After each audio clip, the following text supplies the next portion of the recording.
competition team, ahead of their more fancied teammates. The number 3 Car Sport Hart car and the number 1 Labra car are 5th and 6th. Then the 2 Belmondo cars on row 4 of the grid.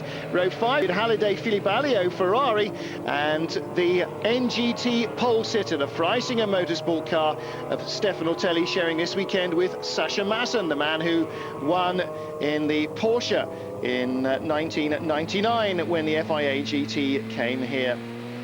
Armenian duos there on row 4 with their teammates Belmondo and Gosselin.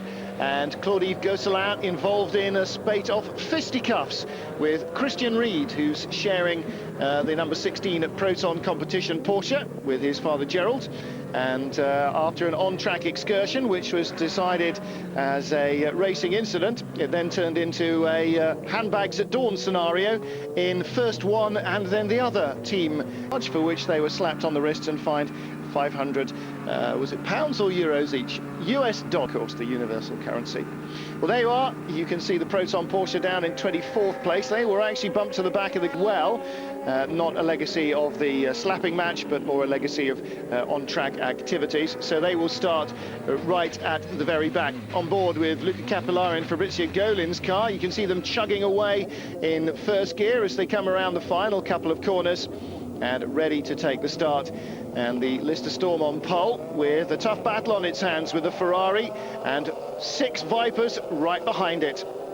Only one of the BMS Scuderia Ferraris here, Ferraris here, by the way, because the other car has only got 2 drivers, normally has 3. But Frederick Dorr and Lilian Brinner are here. Enzo Calderari damaged himself during an accident in the week, nothing to do with racing, and can't race. So for some reason, with only 2 drivers, they've decided not to start the car. However, the 23 car of Andrea Piccini bundled down the order on the outside line, and Jamie Davis, although Jamie Campbell-Walters got the lead, his fellow front row starter Piccini shoved out of the way there in those tight first couple of corners. But I guess it's important just to make sure the car stays in one piece in this opening lap. Well, yeah, he certainly succeeded. The car's definitely in one piece now, but as we saw from the touring car race earlier on, it's just definitely not the place to be on the outside into that first left part of the corner, because you just get squeezed out. It's then very difficult to brake for the right-hand part of the corner, and you end up just losing places. So I think that's what's happened to them. But at least they've got no damage on the car, so they'll be able to push on now and hopefully be able to get back through the Vipers, because they've definitely got the pace. Well, they have got the pace, no question about it, and in their starting driver particularly, they've got a very quick young man in Andrea Piccini. John Denny Delatraus, the Swiss, is no slouch either. On board there with one of the Belmondo Vipers. You can see them with the Ferrari between them now. The Force One Racing Ferrari. David Hallyday, the son of France's answer to Cliff Richard, the Beatles, the Rolling Stones and everything else. Johnny Hallyday, he is the France's biggest ever pop star. His son, also a musician, but enjoys his race driving as well. That car missed the last race in Sweden because they had gearbox troubles and transmission troubles they were trying to sort out, and they thought that a bit of a 4 or 5 week gap would help them. It seems to have done. They're going at the moment. Also had some engine work from Ferrari's brand new customer development operation, which is for the first time ever taken an interest in the 550 Maranello. Further back you can see Bobby Verdenroe in 11th place in the second Lister Storm. They've had all sorts of dramas with that car. They thought they'd blown an engine in the first day of practice. It turns out after they changed the engine, in fact one of the oil lines had collapsed internally. These are normally rubber hoses with metal braiding around the outside to sort of safeguard them. It seems like the internals of it had sort of collapsed on itself, and they eventually found that that was the problem, and the car has only run so far in qualifying. Verdenroe doing a few laps, and then Paul Natfield getting himself into the race as well. So they are the last of the GT cars at the moment, ahead of the Porsche, on board with Fabio Babini. And Babini the better placed of the 2 Belmondo cars. But at the moment, Jamie Campbell-Walter doing exactly what you would have done if you were on pole, Jamie, which is clear off and head for the hills as fast as you possibly can. He's certainly looking that way at the moment. Just looking at the lap times there, he's edging out. He's actually going over a second a lap quicker than the Viper behind. So that's good for him at the moment. If he can keep at that pace and try and make a gap for the pit stops, then that's looking good shape for him. Well, right behind him, the two Car Sport Holland cars. Number 4 being started by Fabrizio Golin, and Mike Hazelman's behind him in car 3. Well, that was the way they were at the previous lap, but now car 3 is up into second spot. And I was going to suggest, actually, that the way the second Car Sport car was nosing around the back of the first one, that Hazelman's was still desperate to get by. But in fact, it looks as though Golin has got the quicker of the two cars at the moment. Van Zijn Vos in 4th place, still ahead of his more fancied teammate, at least by himself, Christophe Bouchou, in the second Labra car. There they are, the white cars with the red and black stripes. And between them, still the Ferrari. So Pacini's moment of caution, perhaps, will take some while to undo. Pacini in the 23 car, well, he's lapping in the 126s, but Jamie Campbell-Walter in the mid to low 125s. Pacini losing ground all the time. Don't forget the Ferrari coming off 3 straight wins at the moment, so if they can manage to nail another one in, that will really boost their championship chances. But at the moment, stuck in the middle of the Viper pack. It's almost like the Alphas and the BMWs in the touring cars. Yeah, he's certainly all over the Viper of Vincent Vos at the moment, though. So I think maybe we might be looking at a move soon coming up from the Ferrari. He's definitely harassing and trying to look for a place to go through. Well, you saw the onboard shots for the moment there from the Pirelli shod Vipers. There the Ferrari does go through. And that favoured passing place off the back straight into the left-right that we saw so many of the touring car drivers using seems to work as well for the big GT cars. And again, the Pirelli tyres on the Car Sport Holland cars. Of course, we've got Dunlop tyres on the pole-sitting Lister Storm. And the Vipers behind, well, the Labra Vipers have got Michelin tyres, Pirelli tyres on the Ferraris. So not only a mark battle going on here between the various different cars, but also, of course, a tyre war as well. And all the manufacturers very keenly supporting their favoured teams. I'm not quite sure what the little box in the middle of the picture is that looks like a taxi cab meter there. That's obviously some part of the, maybe it's the radio, the ship-to-shore radio. Very bizarre positioning for it there. In the pits, we have got the 66 Porsche. This is the Mack racing car of Moreno Soli and Fabio Venier. Looks like Venier has picked up a puncture on the right rear at some stage. No damage to the car, though. No, they're doing the left rear as well. I wonder if they're just changing it. Well, 133 laps to go, says the board. And, of course, 3-hour maximum cut-off. Well, if it doesn't rain here at Oschersleben, they should just about get the distance in. We were down to 3 hours at, in Sweden at Anderstorp because we had several safety car situations with driving rain, but there shouldn't be that much of a problem here at Oschersleben. So Jamie Campbell-Walter leading and comfortably so, still reeling off the laps at a decent rate, and some 6 seconds quicker than he managed in the morning warm-up. Mike Hazelman's in second spot in the Car Sport Holland Viper, car number 3, and his teammate in third place is the number 4 car, Luca Capillari and Fabrizio Golin. Golin driving that, and Jamie, the Ferrari is moving up the order because he's now catching the number 4 car very quickly indeed. Just 2 laps ago, he was behind the Labra Viper, which is now some way adrift. Yeah, it's certainly looking good. The balance on the car is looking quite nice at the moment. They're just able to be able to push very hard, just carry that speed through the corners. They're certainly going to give the Lister a run for the money, I think, this weekend. One strong suit that you have to say, as well as speed in terms of the Viper, is it has got very good reliability, bearing in mind that the car in race terms is barely a year old. But then with a car that's built by ProDrive, you kind of tend to expect that it'll at least see the checkered flag, don't you? As well as being pretty quick. And although ProDrive are not running the cars here, they're being run by the BMS Scuderia Italia team. Of course, raced the Dallara Formula 1 car in the mid-90s. Among their other achievements, very much a single-seater based team. They've been racing in the World Sports Car Championship with open prototype Ferrari 333 SPs, and now coming here, and you could see there through the left-hander just how hard Pacini was pushing as the front end was having a little bit of a sway on him, and not entirely happy about turning in at the pace that he wanted it to, but he made it anyway. 12 car here, of course, the winners at Silverstone were Mark Duez and Fabio Babini, and still the better of the two Belmondo Racing Vipers. In fact, Paul Belmondo's car, the number 11 car that he shares with Claude-Yves Gosselin, dropped right back off the GT pace here, and having its own little battle with the Force One Ferrari of Philippe Alliot and David Halliday. These Vipers, Ferraris rather, now racing not only in the FIA GT Series but also in the American Le Mans Series. And the latest race from Road America featuring a second team running the 550 Maranellos. Of course, Gabriele Raffinelli, who originally ran these cars 2 years ago in the FIA Series, is running them in the American Le Mans Series as we watch Bobby Verdon-Roe piling on the pressure on the 11 Belmondo car. This is the bottom end of the top 10. Actually, it's Jamie, actually. It's possibly a back marker. It's just about to put a lap on him.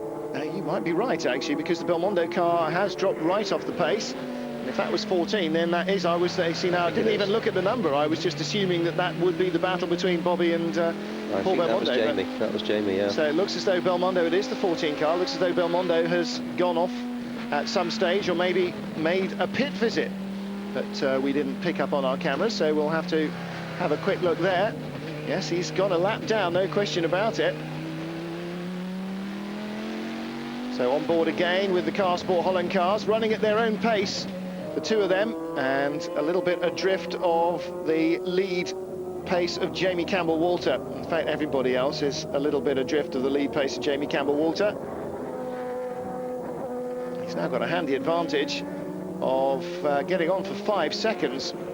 Verdon-Roe in 8th place, so ahead of Alliot's Ferrari, and in fact chasing Babini in the other Car Sport Holland, in the other Belmondo Viper. So there is a Belmondo Viper Lister battle going on, but it's not the one that we were being shown. That's exactly what Jamie needs, though. He just needs now to just keep edging out that lead, just keep putting in the quick laps, especially now he's got a back marker between him and I think it's Hesman's Viper. Then you know, he's looking in good shape. He's still lapping consistently quicker. So basically, just got to keep that up, and he's definitely looking in good shape for the first pit stops. Certainly is. Of course, the way that they normally run the race is that they will keep Jamie out as long as they can on the fuel, and then Nicholas will do the minimum requirement in the car before handing it back to Jamie to try and take over and go back out and win the race. And I would think that there's not likely to be a weather factor playing much of a changing role to that either. The Lister very good on its fuel management. It seems to be able to go at least as far as anybody else, and Lawrence Pierce often likes to try and keep the car out one extra lap after all of their other rivals have come in, if he possibly can, just to kind of rub in that little advantage. Well, the gap coming down to Haseman's now, 3.6, so clearly Mike Haseman's got past the Belmondo car a little more efficiently than Jamie Campbell-Walter, but behind him Golin is struggling to find the right place on the track to get past. And of course, although the Viper is going a lap down, it's not because it's dog slow. It's pretty much as quick as most of the other Vipers. And well, what sort of lap times is he doing? He's doing 1:30, so he's not an awful lot slower, maybe only a second a lap slower than Golin, and that does make him very hard to pass, even though he's off the lead lap. At the moment, though, 8 laps in, Jamie Campbell-Walter leads for Lister. The Vipers and the Ferraris giving chase. The LG Super Racing Weekend.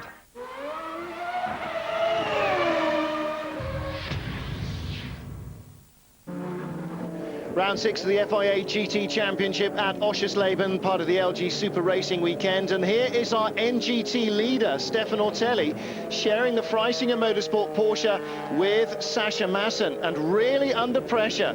Well, they didn't seem to be anywhere last time out in Sweden, but the Ferraris are right back, and it's been a long while since we've seen Ortelli pressured this closely by one of the 360 Modeners at the beginning of a race. And they're both there in number order.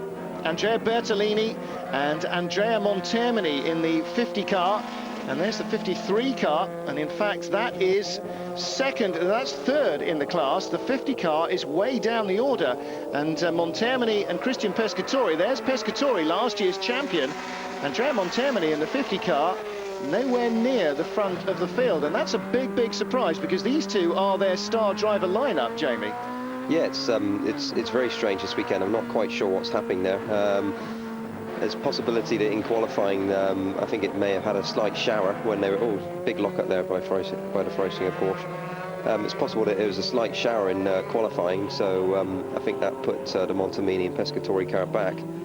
But they don't seem to be doing the lap times in the race either, so I'm not sure whether they've got a problem or whether they just don't have a very good setup on the car. They are just plain struggling, way out of the top half dozen. The other 3 Ferraris are in the top half dozen, including the 2 older cars, the 53 and 54 cars, 52 and 53 cars rather, which are the 2001 spec cars, which don't have quite the top-end horsepower that the 2002 cars do. And there you can see the 53 machine, which is one of those older cars. That's Peter Kuterman, Battiano Pregliasco and Iraj Alexander in that machine, and that is their best showing so far this season in terms of competition. Well, Ortelli, do you know, he is in danger of being passed here. Maybe it's the tight and twisty nature of the circuit that is really allowing the Ferrari to show off its chassis balance, because it is generally accepted by the Porsche drivers that the Ferrari does have much better balance. A nice 4-square slide out of the final corner there, showing just how hard he's charging. Yeah, it's always difficult to know. For sure, the Ferrari, having for myself, obviously I drive the 360 NGT car in the British GT Championship, so I have first-hand experience with the chassis. I know that our car is particularly good in the corners. The Porsche tends to have a little bit more torque, so they're able just to accelerate out of the corner a little bit quicker. But generally, this type of track at the moment, they seem to be fairly evenly matched. Be interesting actually to see somebody bring over a TVR Tuscana, because that's looking to be a very competitive car at the moment in the British GT Championship. The race at Silverstone, they were all over the Ferraris and the Porsches. Nobody really else getting a look in if you weren't in a Tuscan early on in the race. It'd be quite interesting to see how they matched up against some of these teams. I've said it before and I'll say it again, that I think an awful lot of the drivers and the teams from the British GT Championship would be pleasantly surprised by how well they would fare in this series. I think that the level of preparation and driving ability in most of the cars in the British series is pretty much on a par with this, and it'd be great to see some of them coming out and racing against the FIA guys. So moving on then in the race, 15 laps in, Jamie Campbell-Walter leading comfortably, 9 seconds ahead of Mike Hasemans. Fabrizio Golin, his teammate, in third. Andrea Piccini fourth for the Ferrari team, and right behind Golin. And then, of course, we've got the 2 Labra Vipers. And Golin, well, this is about the widest his Viper has been for a very long while, with the Ferrari still clambering over the back of him, and with its little horsepower advantage notwithstanding, the Ferrari still unable to find a way past. It's caught Golin very quickly after getting through the Labra cars. But Jamie, as we saw in the Formula Renault race, as we saw in the touring cars, catching is one thing. On this track, it's sort of like the Hungaro ring for the F1 cars. It's a bit slow, a bit nadgery, and a bit hard to find a way through. It's very difficult. Again, I mean, with the GT cars, it's probably a little bit more similar to the single-seater cars, because these cars have more aerodynamics on them. It's, as we see, there's a bit of contact there. Oops, and that again, our favoured passing place off the back straight. And again, well, Golin closing the door, trying to keep the Ferrari back. And my judgment of that would have been that I think Piccini did everything he could on the inside to avoid an incident, and Golin maybe didn't do everything he could have done. Let's have a look again. Piccini down the inside. Well, he wasn't level, but he was certainly coming. Looks a little bit more like the Ricard Rydell move, I think, in the European touring car. Similar kind of situation. The trouble is with this circuit, once you're on the inside, it's very, very difficult. The other car, if they turn in, they go off. They do tend to. Car Sport Holland car of Mike Hasemans now under pressure from the Ferrari. 22 laps in, and we've seen that the Ferrari has got the speed. Look at the drive he got there down into the chicane. Now, we've not seen anybody hook up that impressively. I wonder whether maybe Hasemans missed a gear. It didn't look like his car went backwards, just that Piccini got the drive of his life off that corner. Nobody has been able to squirt down that little straight into the chicane. No, Hasemans has got a problem. He's got a puncture. He's got a left rear puncture or something. He was leaving a big black stripe on the road there as he was weaving around, and it was definitely a problem because he's being passed by a 360 Moderna, and that doesn't happen in a straight line, with all due respect to the 360. So no wonder he got the hook up there. Now, the car is in. Incidentally, the 11 Belmondo car did have a spin in the beginning of the race, came in and refueled after 4 laps, and so is on a strange strategy, and that will put this 3 car on a strange strategy as well. Anthony Kumpen getting in for the middle stint early.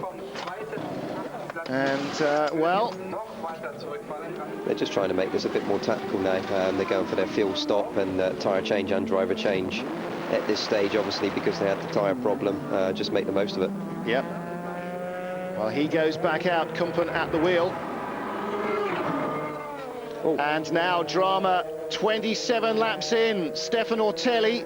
Well, the last time the GT Championship raced here, Ortelli was in a GT2 Porsche. He took it over in the lead of the race, and it broke by the pit lane. Now he's out, and it looks like he's got a broken wheel on the car. We had a mechanical problem with the left rear wheel. The rim was broken, he says. Early in the race was very difficult. Ferrari was quicker. They had a good setup here. I only got passed by 1 car, but mechanical problem. It's not a reliability problem with the car, really. It's just a broken wheel rim, and nothing you could do couldn't even get the car back in. So he said, it's a shame, but never mind. Well, phlegmatic approach, and the NGT now being led Ferraris 1 and 2, Garcia's Porsche in 3rd.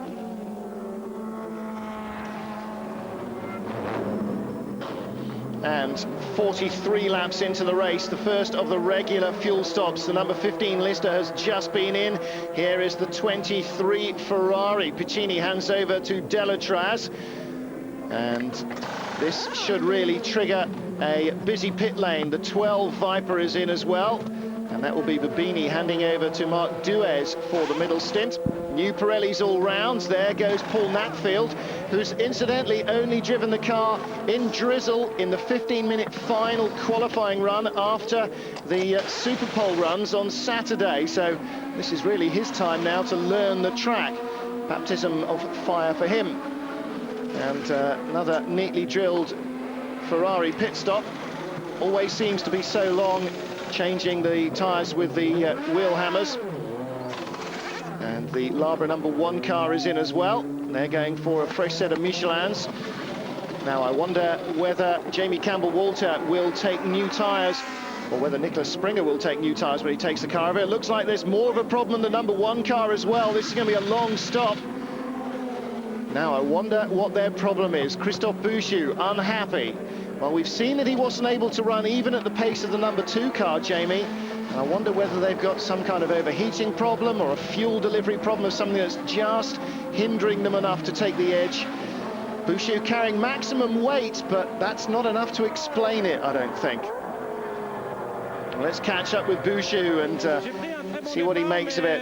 We had a good start, but 6 laps before the end of my stint, there's a problem with the engine. It's not running well at the moment. It's making a strange noise and we're losing power, so we're going to lose places. Said, yeah, we're definitely going to drop down the order. Dommage, he says. Well, that means that for the moment, Andrea Piccini said, I didn't really get a good start. He said there were 2 cars passed before I got to the line.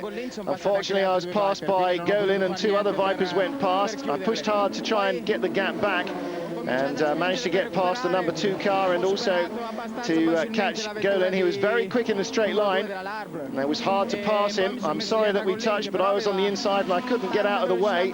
He closed the door, so even if I went on the grass, I couldn't avoid contact. And he spun. He said, I'm sorry about that, but I did my best to get past cleanly. So, well, that's pretty much the way we saw it. Piccini's car in action with Delatraz at the helm, but the lead car is still the number 14 Lister Storm. Jamie Campbell-Walter yet to stop. The race 6 in the FIA GT Championship, and the leader is in the pits. Jamie Campbell-Walter helping Nicholas Springer strap in. Lawrence Pierce hand on hip at the front of the car there. And Jamie Campbell-Walter came in with a lap advantage over the second-placed Ferrari, the number 23 car of Jean-Denis Delatraz. They had stopped 4 laps earlier, as most had in the pit lane. The Lister again eking out its fuel right down into the reserve, and it's new tyres going on, new Dunlops for Nicholas Springer. Well, Jamie Campbell-Walter coming in, lapping in the 1:28. But Nicholas Springer goes back out as the race leader in the number 14 Lister Storm.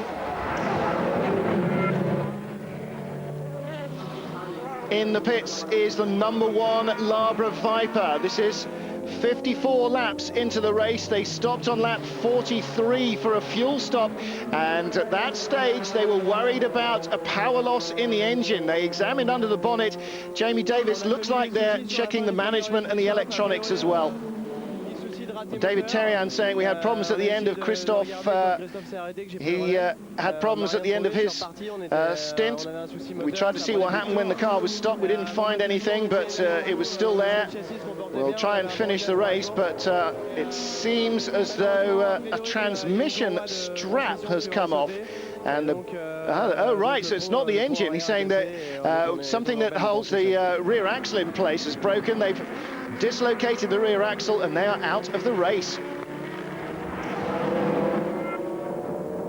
Well, the Lister Storm leading, car number 14, driven by Nicholas Springer, but being reeled in hand over fist by Jean-Denis Delatraz.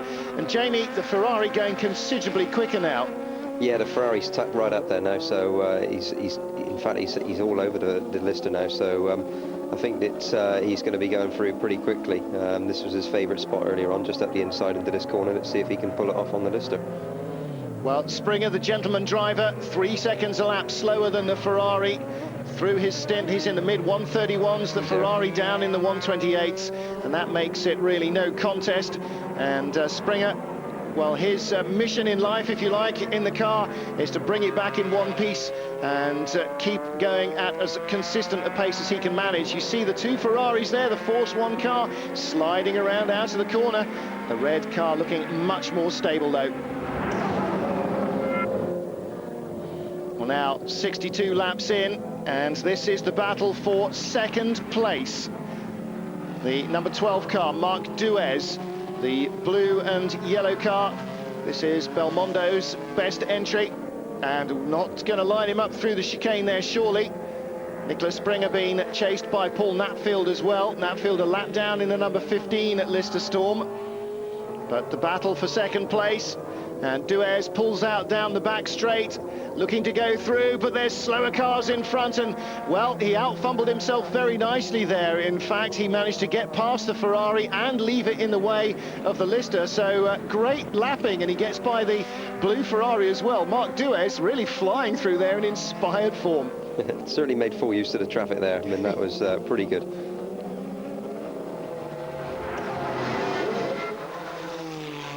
Into the pits, the number 3 Car Sport Holland car. This is not a neat-looking pit stop. Door still open as they try and get it restarted. We're 67 laps into the race, and it looks as though Anthony Kumpen has been off. They've cleared out the radiator. The car maybe a little over hot, trying hard to restart under its own power.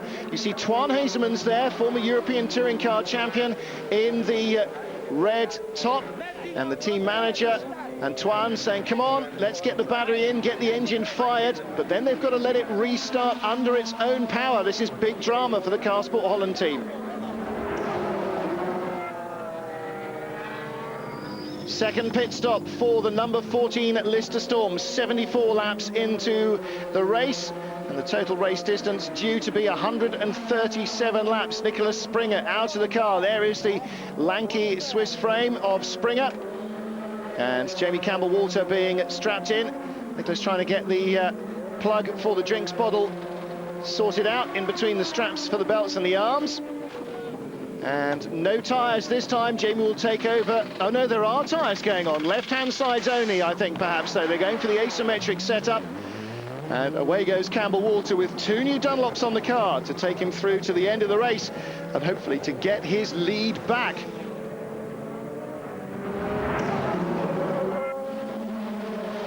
Well, lap 79, one of the Labra cars still remains in the race. It's car number 2. Van Sant Vos taking over again from Carl Rosenblad, who did the middle stint. And it's a fact of life that you lose a lap here every time you stop in the pits to your rivals. Then we were working out it costs you about 3 minutes every time you come in for a full fuel stop. And this looks like our race leader is in as well. 23 Ferrari is in. Out goes the Belmondo car in front of him. Now, whether that means he will get a chance to get his lap back, or whether in fact he's taken the lead there, they were not that far apart. And I think that means that the Belmondo car is leading the race. They won at Silverstone. Could this be win number 2 of the season for Duez and Babini? The Ferrari comes out behind them, and they were on the same lap earlier on. And I think that the Ferrari may well have taken on new tyres. Certainly it was a longer stop. Duez and Babini now lead. 94 laps into the race. And here is the battle for the lead. The 23 Ferrari chasing the number 12 car. And the Viper is leading the race, but not for much longer, I don't think. Andrea Piccini in the Ferrari did the opening stint, worked his way up from a start where he got bundled down the order, let's say. Not the greatest start by Piccini. All over the back of Fabio Babini now. His compatriot won't want to let him through. Can he get a good drive out of this corner and then take his favourite spot again at the inside? Well, he's certainly got traction to spare, hasn't he? He's right behind, and he's not giving any intention of telegraphing the move early. He's there. Good move. That was well put to bed. And the BMS Scuderia Italia team looking very happy with that. Back in the lead of this race. It's quite interesting. I've been looking at the lap times, and Jamie Campbell-Walter's lister, he's been putting in some quick lap times, actually. He's running now into the high 27s, 1 minute 27, so he's gradually closing the gap. Well, he may have older tyres on, but as the fuel load comes down, he's getting quicker and closing in on the leaders. And here is confirmation of that. Jamie Campbell-Walter flashing his headlights at Fabio Babini. The Lister Storm, well, it's another of those third element of the race drives where Campbell-Walter has to try and chase down the leaders. You can see the Ferrari is at the end of the pit straight as Jamie Campbell-Walter comes across the line in third place, battling here with Babini. So it is all up for grabs. Lap 94 of 137 full late race distance, but contact there with the Viper may cause a bit of damage to the back of the Lister, probably more damaging to the front of the Viper. And this is Babini trying at the last moment to actually get the car into the corner, because he left it a bit late to turn in. So Campbell-Walter in second place, the Ferrari in sight even on the short straights here at Oschersleben. The battle to the flag is on. Lister versus Ferrari. The LG Super Racing Weekend. Back at Oschersleben, 105 laps into round 6 of the FIA GT Championship. We're looking here at the new NGT leader. It's the Auto Orlando Porsche, and they're one of the Ferraris in trouble. Yeah, but which one? There are 4 to choose from, and it's hard to tell which is which. It's the 51 car. Now, that was the best placed of the NGT Ferraris. The Andrea Gabagnati and Andrea Bertolini car going very slowly there, but it's Philipp Peter and Toto Wolff's Auto Orlando Porsche, which is leading the category. They come up behind the second of the Freisinger Motorsport Porsches, and Philipp Peter, the Austrian, as is Toto Wolff, of course, leading the NGT category at the moment. Excellent stuff from them.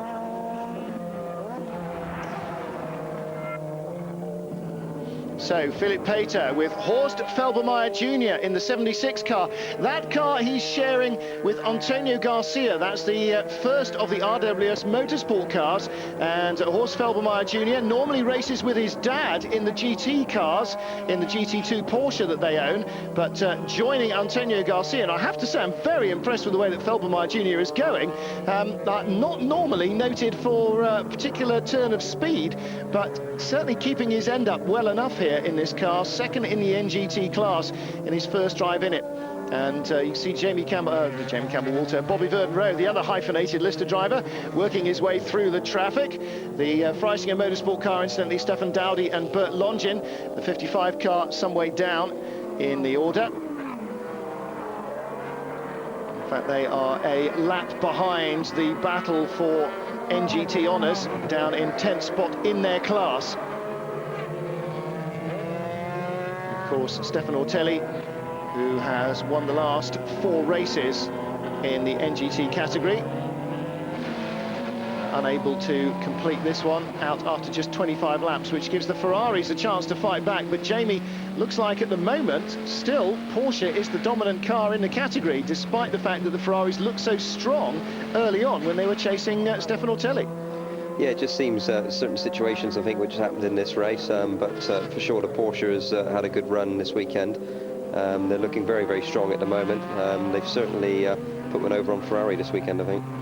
You can see enormous amount of black little balls of rubber around the slower corners. Offline is really, really filthy. You can see them all there again, great big lumps of rubber. When you can see them that clearly, they really are, you know, half the size of your fist. And that means that passing traffic is a real nightmare. It almost looks in the background as if there's, you know, big sort of black lumps all over the place. And that's exactly what it feels like, I'm sure, when you run over them. Again, you see the Lister there throwing one off. Basically, as the tyre wears, all the bits of rubber coagulate in the wheel arches and the wheel rims and everything else, and they sort of bounce off in lumps. But that does mean that lapping slower cars around corners is going to be very tricky indeed. You can see the gap now between Jamie Campbell-Walter in the Lister. Oops! Some of the NGT back markers getting into trouble. That's the Jürgen von Gartzen and Ian Kahn car, trying to get past the Russians, Fomenko and Vasiliev, and also being lapped by Jamie Campbell-Walter in second place. Now, nothing between Jamie and the Ferrari, but Jamie has caught a lot of traffic, and the gap, it keeps coming out again from 4 seconds back to nearly 5 at the end of the last lap.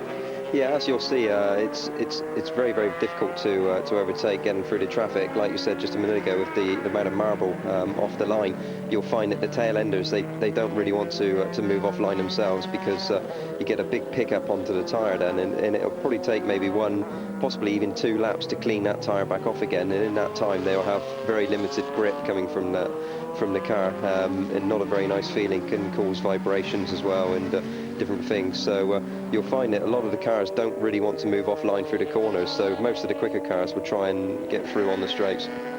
Well, we've seen some great last gasp battles in the FIA GT Championship in recent years, and last season particularly Jamie Campbell-Walter coming from behind on the final lap at Zolder to pass the Car Sport Holland car of Christophe Bouchou in the final corner. As a little bit of contact down the inside as Jamie made his last lunge, got to the checkered flag first. The Lister then disqualified for a broken airbox, which was in fact causing the car to run lean. But again, it looks like we've got a last lap charge, or last few minutes charge. 22 laps to go of race distance, but we are going to run out of time before we run out of laps. We are not going to make it to the full 137 distance, and that is absolutely guaranteed. We are in the closing stages now, and Jamie Campbell-Walter knows that time is probably against him. But he is closing 2.5 seconds back at the end of the previous lap, and now 2.8, and he's catching traffic. But every time, of course, the leader catches traffic, Jamie knows that he will have to catch it in another lap or so, and there doesn't seem to be an awful lot between them. What are the lap times telling you? Yeah, it's looking fairly close at the moment, actually, just depending on which cars are in traffic. They're normally running, it's basically, if the Ferrari catches the traffic, then they're losing maybe 1-2 seconds a lap, and in the Lister closes, but then it's vice versa, as you said, once the Lister closes up on the traffic itself. They're down in the 28s, the quickest cars on the track by some margin. Nobody else going as quickly as that in the closing stages. Most of the other positions are sealed. But, well, this is how Jamie Campbell-Walter has always gone sports car racing. It always seemed to be in the British GT Championship, when they were racing with the Listers, that he would inherit the car from Julian Bailey and either be coming out from the pit stop with their arch rival right up his exhaust pipes, or having just gone past. And it seems to have been very much a factor of more of the GT races than not, I think, in the FIA series, that he's been doing last stint chasing as well. 2 years ago, of course, with Julian Bailey. Jamie was the Fia Gt champion. And last year it was Christophe Bouchou in the Labre competition team that won the outright title. And again, tantalisingly close, but the gap is very stable. Piccini is able to keep him at arm's reach, and from 2.5 seconds back, Jamie, he's not going to have a chance unless Piccini is tripped up by somebody in the final 5 minutes. I was just looking at the laps then, Piccini running it at 1 minute 28.1 and Jamie putting in a 27.6, so taking a little bit of time out of him then. But again, it's probably that the Ferrari was in slight traffic.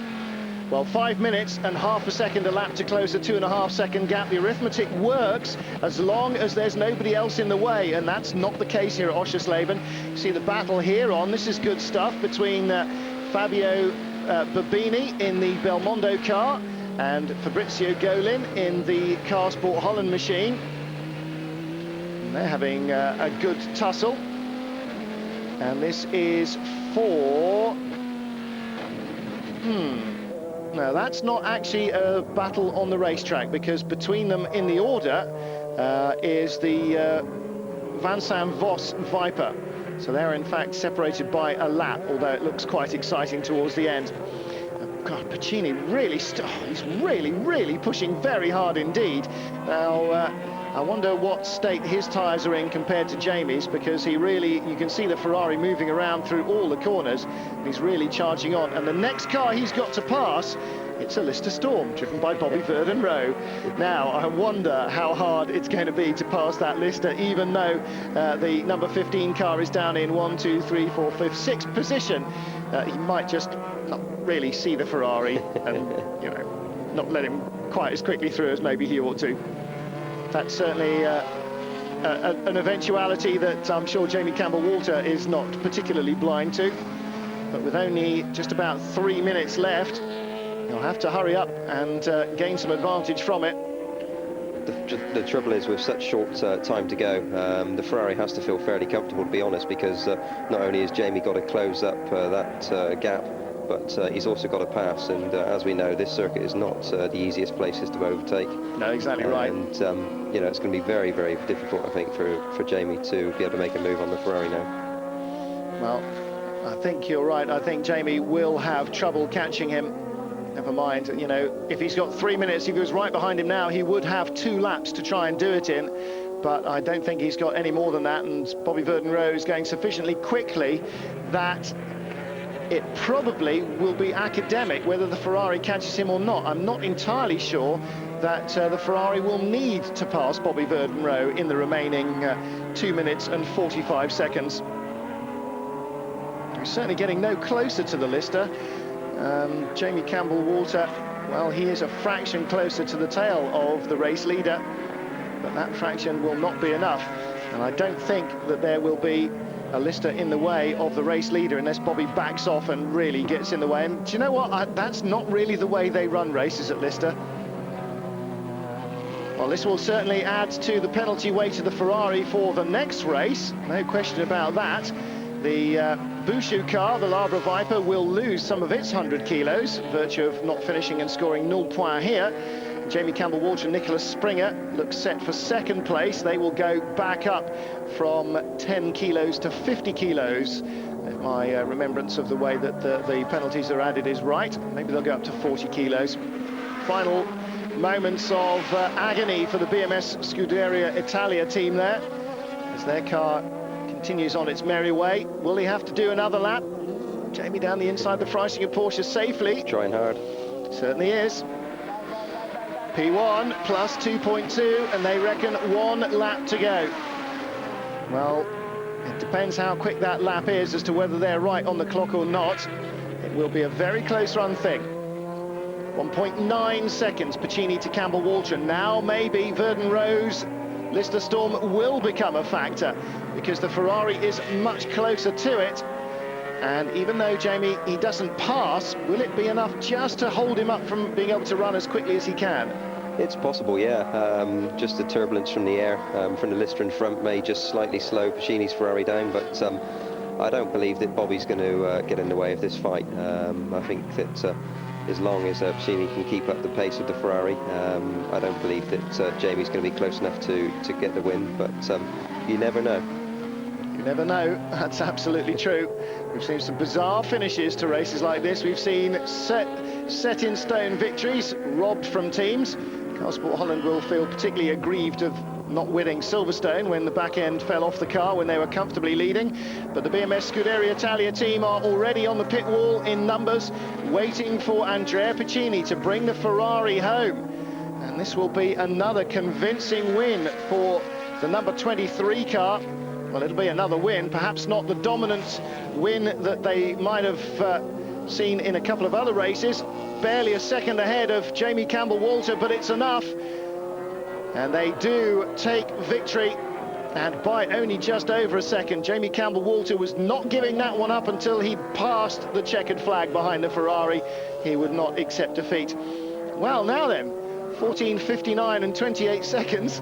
It's that, depends exactly what the clock was saying when the race started, but they've given them the checkered flag anyway. 15 seconds over the 3-hour mark. Piccini and Delatraz winning again for Ferrari. The Lister Storm in second place, Babini and Duez third, another good result for them. Voss and Rosenblad fourth, Gerlin and Capillari fifth for Car Sport Holland, and the second Lister Storm in sixth place with Bobby Verdenroe and Paul Matfield. In the second Belmondo car in seventh, ahead of our NGT winners, Toto Wolff and Philip Pater, ahead of Antonio Garcia and Horst Felbermeyer Jr. Well, let's catch up with our race winner under the tricolore. It is Andrea Piccini. He said the Vipers were very quick on the straights. They were very hard to pass. In the end, we had some problems with the tyres. Maybe we chose too soft rubber on the front end of the Ferrari, he's saying. So the Lister was closing the gap. After the pit stop, I had a tough battle with Babini. Passed him to take the lead.